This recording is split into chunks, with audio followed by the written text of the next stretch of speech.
Assalamualaikum warahmatullahi wabarakatuh. Semangat pagi semuanya anak-anak. Bagaimana kabar kalian hari ini? Semoga masih tetap semangat untuk belajar, dan mudah-mudahan kalian tetap menjaga kesehatan kalian. Kali ini Ibu akan melanjutkan materi tentang alat ukur massa dan waktu, di mana tujuan pembelajaran pada hari ini, setelah mempelajari materi ini, kalian diharapkan dapat menyebutkan macam-macam alat pengukur massa, kemudian dapat menyebutkan macam-macam alat pengukur waktu, dan menjelaskan ketelitian dari alat pengukur massa dan pengukur waktu. Sebelum kita mulai pelajaran, yuk kita berdoa lebih dahulu agar pembelajaran kita bermanfaat. Berdoa, mulai. Nah, anak-anak, bagaimana cara kita untuk mengukur massa? Untuk mengukur massa, kita bisa menggunakan alat yang dikenal dengan nama neraca. Neraca apa saja yang bisa kita temui dalam kehidupan kita sehari-hari? Yaitu neraca berlengan dua, neraca Auhaus, neraca setimbang, neraca timbang badan, dan neraca pegas. Selanjutnya, yuk kita cari tahu yang lain. Nah, untuk lebih mengenal tentang neraca ini, silakan kalian perhatikan gambar-gambar berikut. Macam alat pengukur massa. Yang pertama yaitu neraca sama lengan. Yang kedua neraca Auhaus. Yang ketiga adalah neraca timbangan benda. Kemudian yang keempat adalah neraca timbang badan, dan yang terakhir ini adalah neraca pegas. Dan untuk memahami lebih mendalam tentang neraca ini, kita cari tahu selanjutnya. Baiklah anak-anak, untuk mengenal lebih jauh tentang neraca Auhaus ini, silakan kalian perhatikan. Ada beberapa macam neraca Auhaus. Yang pertama yaitu neraca Auhaus 3 lengan, dan dapat mengukur massa dengan ketelitian 0,1 gram. Kemudian ada neraca Auhaus 4 lengan, di mana neraca ini dapat mengukur massa dengan ketelitian 0,01 gram.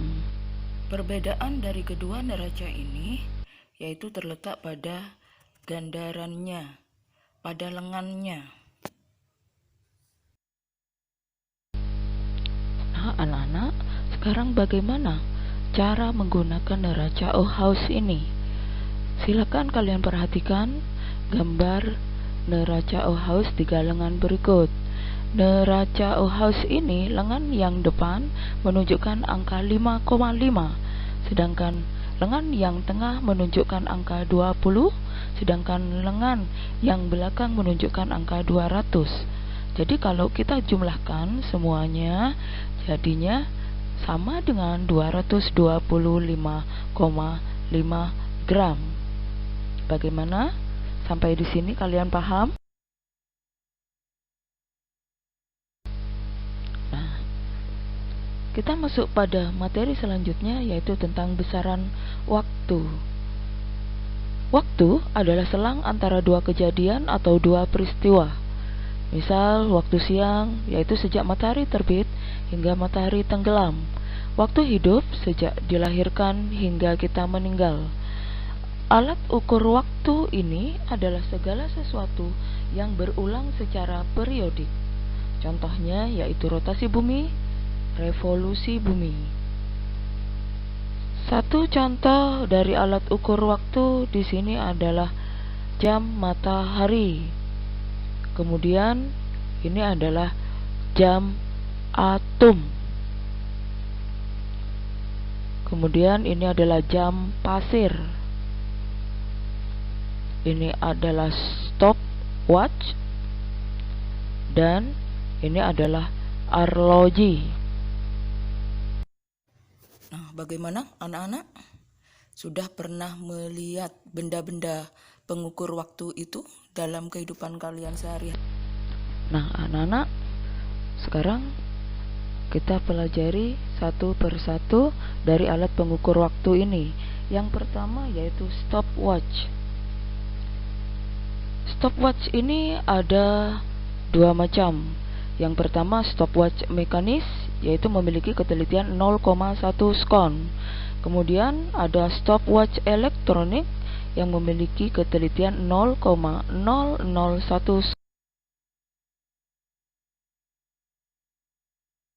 skon. Kemudian ini arloji. Ada yang tidak tahu arloji? Nah, arloji atau yang dikenal dengan jam tangan ini memiliki ketelitian 1 skon, di mana 1 jam sama dengan 3.600 skon. Sedangkan 1 jam pun ini sama dengan 60 menit, di mana 1 menit sama dengan 60 skon. Skon ini adalah satuan waktu terkecil yang dipakai oleh internasional. Jadi, kesimpulan pelajaran kita hari ini, di mana definisi standar besaran pokok yaitu panjang dengan satuan meter, bahwa 1 meter ini merupakan panjang lintasan cahaya di ruang hampa dengan selang waktu 1/299.792.458 skon.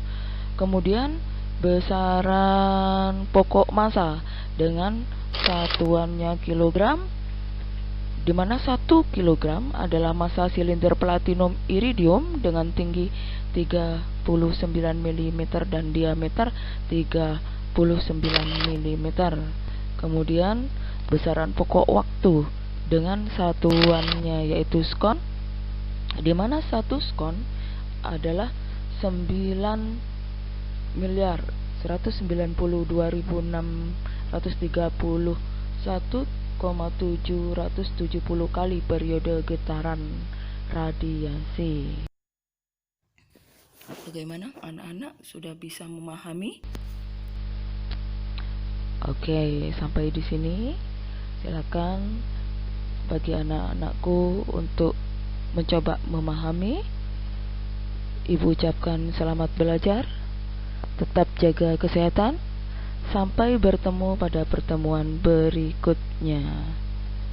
Ibu ucapkan, kita berdoa sebelum menutup pelajaran.